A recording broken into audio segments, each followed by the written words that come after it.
Conversamos hoy con el doctor Pablo Ruiz Aguirre, él es analista político, con quien hacemos información a esta hora. Pablo, muy buenos días y bienvenido a este espacio. Buenos días, Anita querida, un gusto.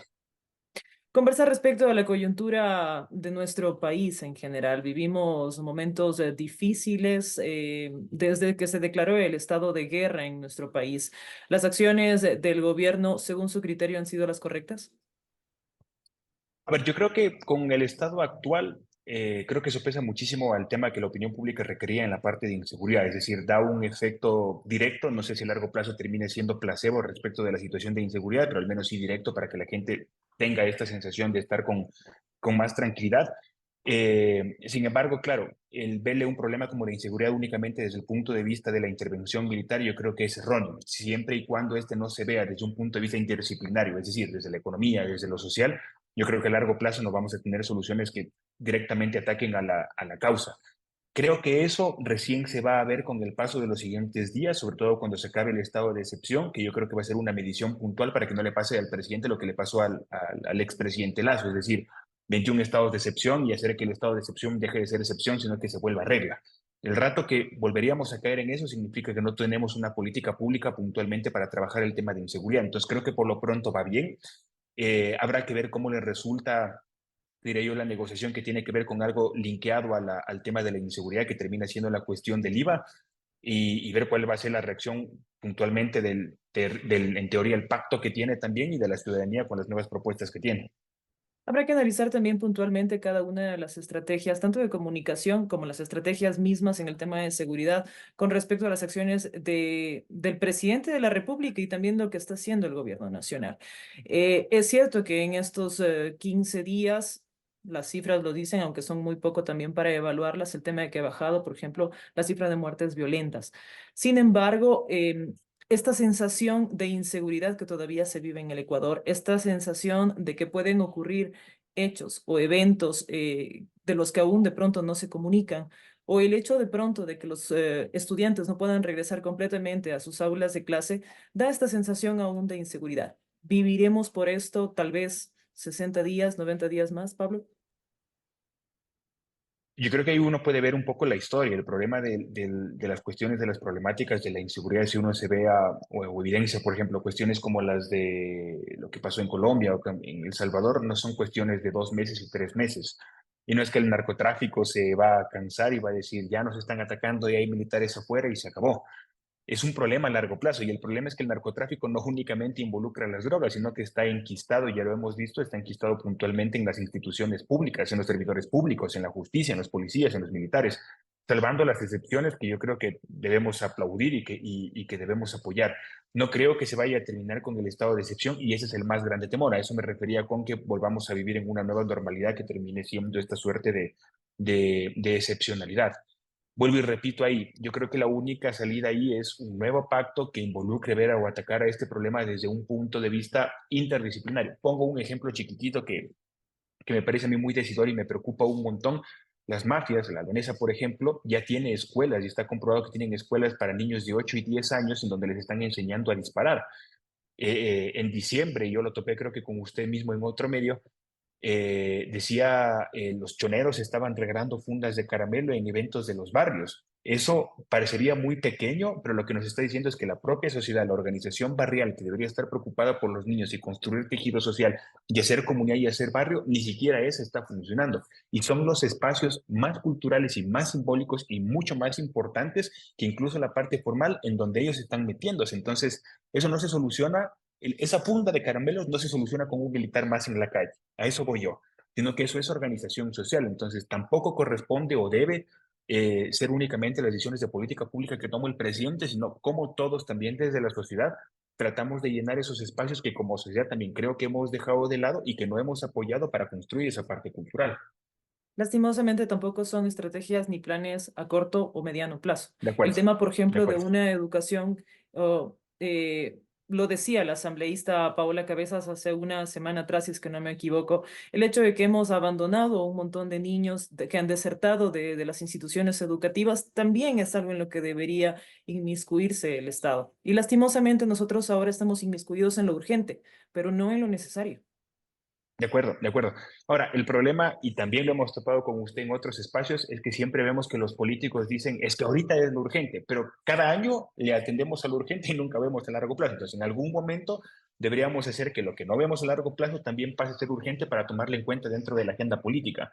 Porque siempre, si se da cuenta, la política ecuatoriana, mi Anita, lo que pasa es que termina siempre siendo reaccionaria, es decir, nunca previene nada, nunca tiene un ejemplo de previsibilidad. Lo que hace es, pasa algo, respondemos, pasa algo, respondemos, viene el fenómeno del niño, respondemos, viene narcotráfico, respondemos, pero nunca tenemos diría yo, la planificación, o la mayoría de los años tenemos la planificación de ver, estos son los nuevos problemas sociales que vamos a tener.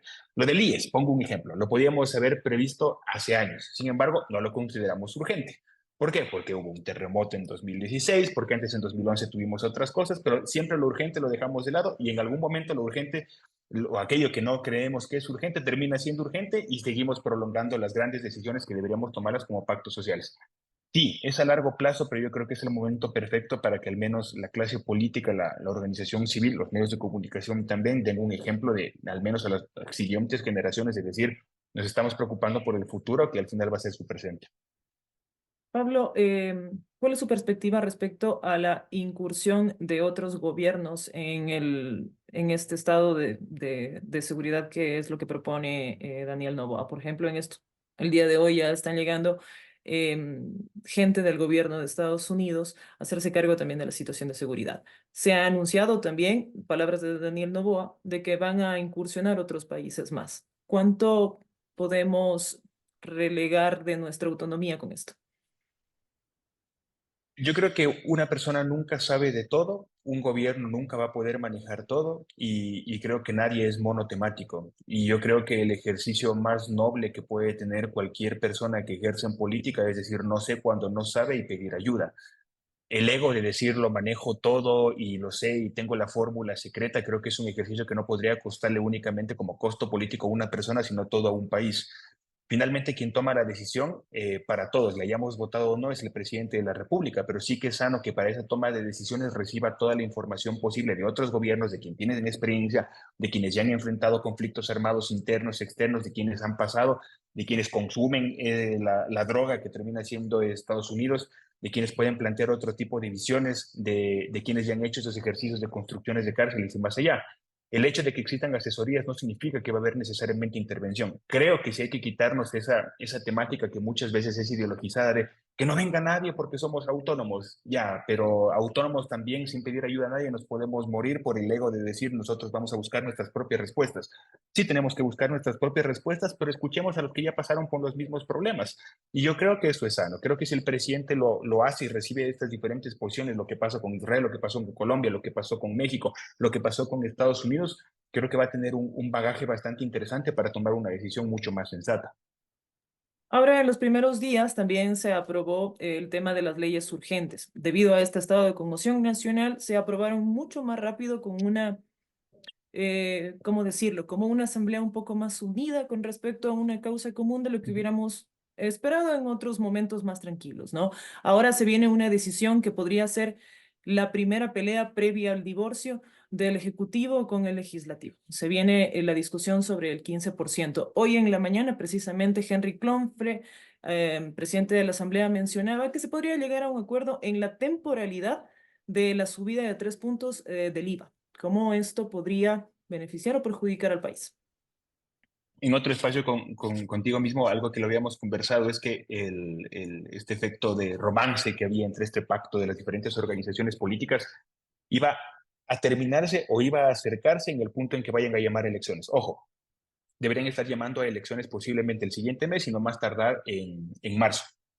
Es decir, entramos en nuevo periodo electoral, las organizaciones políticas entran a trabajar sus candidatos para 2025 y tú siempre en campaña electoral necesitas contraste. Entonces, por más que digas que apoyas algo, si tú vas a terciar por las elecciones, y es evidente el tercer por las elecciones, tanto el Partido Social Cristiano, tanto por la Revolución Ciudadana, no puede seguir, sería genial, ¿no? Que en la política ahora nos unamos por intereses comunes, pero lo que hemos visto es que los intereses partidistas lo que hacen es jalar para su lado tradicionalmente hablando. Y siempre la economía va a ser una de las cuestiones que siempre va a quebrar. A mí me parece interesante lo de la lógica del debate que van a tener respecto del IVA. Yo coincido ahí en que, a ver, ¿cuál es el problema? A pesar de que el gobierno le tiene a Isurieta, que me parece brillante en la parte de la comunicación, siento que dejan todavía demasiados vacíos puntualmente dentro de la comunicación y eso permite que la gente interprete. Entonces, por ejemplo, esta propuesta del IVA de alzarlo de 12 al 15% es interesante, se comienzan a construir las narrativas atrás, entonces dicen, claro, ahora estás en contra, pero cuando fue el correísmo en 2016 sí estabas a favor. No se trata de eso, se trata de entender que Naomi en 2007 escribía este libro que se llamaba La doctrina del shock.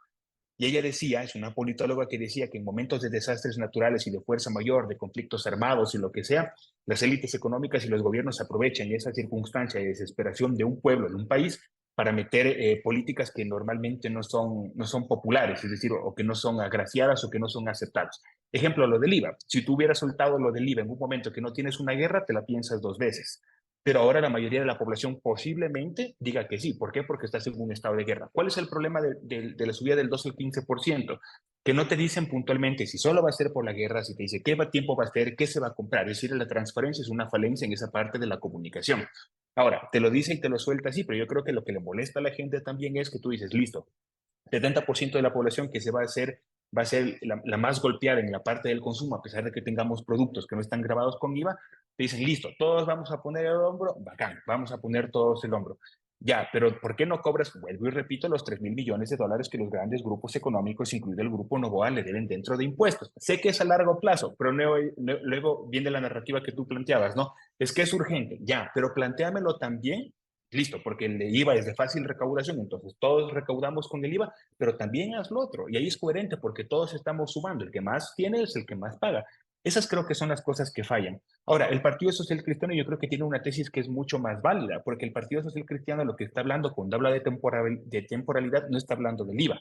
Lo que hace puntualmente es una contribución especial. Es decir, listo, estamos en guerra, que esta contribución sea puntualmente para la guerra. Se acaba la guerra y se acaba la contribución. Ojo, no sabemos cuándo termina la guerra, pero hoy estamos hablando de que no sube ese 12 al 15%. Entonces, yo creo que ese es el debate que puntualmente van a tener en este momento. Y Eh, ojo, solo le dan 1.000 millones de dólares más. 1100. Ojo, son 1.000 millones, 1.100 en el mejor de los casos y 1.300 desde el siguiente año. Y también ahí hay algo que de pronto también para analizarlo, ¿no? Se habla de las estrategias de comunicación del gobierno nacional, pero finalmente él exhortó a que se apruebe una ley para subir 3 puntos del IVA. En la asamblea se ha discutido posiciones en contra, posiciones a favor, y también ha provocado una discusión de la ciudadanía que creo que era el tiempo necesario también para hacerlo, porque nos estábamos relegando la idea de que estas discusiones no las hagamos la ciudadanía, sino dejémoslos a los ilustres, ¿no? Finalmente se Ah, habla ya y se tiene una discusión. Hoy hay un consenso ya entre esa discusión de que ese IVA, debido a que también respondió a un pasado que nosotros recordamos, pueda ser temporal. Este discurso ya lo mantiene un presidente de la República y ya lo mantiene también el presidente de la Asamblea Nacional. Es posible que esto sí suceda finalmente y que no haya un divorcio como tal, como se había podido ver entre el Ejecutivo y el Legislativo. sí, yo creo que el debate ahí va a ser la temporalidad y la transparencia de la información de dónde va esa plata. Ahora, vuelvo a que me encantó esta narrativa que tú planteaste de que es urgente corto plazo y largo plazo. Algo que fue urgente en 2019 y en la época de Moreno fue cuando nos pusimos a debatir nuevamente de subsidios. Recordemos, y dijimos, no, esto no es urgente, prolonguemos el debate. Vamos 4 años después y volvió a salir el tema de los subsidios. Ojo, cuánta plata perdemos en subsidios. Y el problema del subsidio no es que yo esté en contra del subsidio particularmente, es que el subsidio, y hay estudios técnicos que te dicen que el subsidio no le llega a las personas que más necesitan, sino a las personas que tienen más plata, que son más privilegiados, y también a todos los que contrabandean por el norte y por el sur, que nosotros que estamos en el sur, que sabemos que se llevan la gasolina para el Perú. Tienes que aprender a focalizar para que el subsidio sea para las personas que necesitan que se les ayude y las personas que ganan más paguen más. Eso se llama progresividad de impuestos y hay que trabajar eso. Ahora es la oportunidad perfecta para hablar, porque ese sí es un cambio estructural y ese es otro problema. Si vamos a hablar de economía o de esta parte de política pública, hagamos grandes cambios estructurales para que no sean únicamente estos parches. El subsidio es una de esas, diría yo, de esas tareas pendientes que sí tiene un costo político, pero que hay que comenzar a debatirlo con franqueza, porque si no, nuevamente estamos nuevamente poniendo parches. Conclusiones, doctor Ruiz. Finalmente, ¿se podrá pensar en que estas pugnas por poder podrán terminar, aunque sea por esta burbuja que tenemos de pensar en un bien común? Me encanta lo de la burbuja. A ver, yo creo que lo de la asamblea es un ejercicio bastante interesante de cómo se han generado esos pactos, pero es chistoso, ¿no? Ya algunos medios de comunicación ya le llaman la planadora de la asamblea. La planadora de la asamblea era un concepto que se utilizaba en los 80 y 90 cuando hacían los pactos. Entonces, es muy gracioso porque si se dan cuenta, de manera general, ¿no? La opinión pública, medios a veces dice, ¿quieres unión? Le llaman, ¿tienes unión? Y le dan la planadora. No tienes unión y dices, todos los intereses están escatimados. Yo creo que el gran problema de eso es que nunca hemos tenido este pacto que siempre lo hemos conversado con usted en espacios de qué es lo que queremos. Como país no sabemos lo que queremos, sino que cada 4 años creemos que creemos lo que queremos. Entonces siempre nos reiniciamos, siempre nos damos duro hacia atrás, siempre nos damos duro hacia adelante y seguimos en el cortoplacismo que usted decía. Creo que es interesante lo que está pasando con las alianzas. Creo que hay un debate interesante en la Asamblea. Creo que el presidente creo que tiene esta posición también de escuchar y eso creo que es plausible. Por ratos creo que se le va y se le vuela como las declaraciones que tuvo en Radio Sucre y parece más, se parece un poco más histriónico como era el expresidente Correa y se le va. Debe ser durísimo estar en el espacio que él está con toda la presión, con todo lo que tiene, pero yo creo que lo que nos queda a la sociedad civil es también capaz no juzgar o no prejuzgar antes de las cosas que están pasando y ver que podemos colaborar también desde las trincheras desde acá abajo. Y aplaudir que tenemos una asamblea que parece que está unida, porque hace un poquito de tiempo atrás, acuérdense que teníamos asamblea del 4%. Pablo, discusión aparte, y creo que también es importante aprovechar el espacio para hacerlo, ¿no? Muchas veces pedimos que haya este consenso entre las autoridades, entre el mandante, entre todos, pero finalmente tampoco nosotros, como usted lo decía, no Sí. tenemos un camino que seguir. Han sido días difíciles para También no los... nos gusta, ¿eh? También no nos gusta porque nos gusta la bronca. Y te cuento por qué nos gusta la bronca. Y esto es interesante, porque desde la sociología, si nosotros analizamos la evolución del ser humano, siempre hemos sido tribales y estamos acostumbrados a juntarnos entre los que son parecidos y a odiar al que es diferente. Y eso nos ha hecho, y eso nos ha dado la supervivencia, la unión y la pelea. Entonces también hay que golpearnos un poquito con el primate interno que tenemos absolutamente todos. Esperemos que eso lo dejemos nomás para el fútbol y pelearnos por la cancha. Me iba también al hecho Es de un gran ejemplo. pedirle a la ciudadanía que si bien es cierto, esta narrativa también de pedir apoyo, de pedir ser parte, también se une a la ciudadanía. Los estudiantes han tenido momentos durísimos, los profesionales también, las empresas, como no. Pero es interesante también entender que ya tenía que suceder esto para que las cosas mejoren en un país. Entonces también creo que es momento de arrimar el hombro, pese a que es una discusión que también se queda sobre la mesa, ¿no? Sí, completamente. A ver, yo creo que, por ejemplo, ahorita estábamos conversando con Diego Lara, que es el presidente de las cámaras acá en Loja, y el jueves me decía que ahorita que estamos en estado de guerra, por ejemplo, porque usted topaba a los estudiantes, solo cuando no vamos las universidades, los colegios y las escuelas a clases, la economía en la provincia baja un 40%. 40%, o sea, es mucho lo que se habla en serio de ciudad universitaria y ciudad de la educación, un 40%. Entonces, algo que sí hay que ver es que todos dependemos de todos. Parece que no, pero todos dependemos de todo. El de transporte depende también de que tengamos clases. La señora del bar depende de que nosotros tengamos clases. Todos dependemos de todos. El rato que dejemos de ver el metro cuadrado que cada uno tiene como que fuera lo único que existe y ampliemos un poquito más, creo que tendríamos un poquito más de empatía con los procesos del país. Y es un lindo reto, obvio. Doctor Ruiz, muchísimas gracias por su compañía. Gracias, Inge querida. Un abrazo. Que tenga un buen día.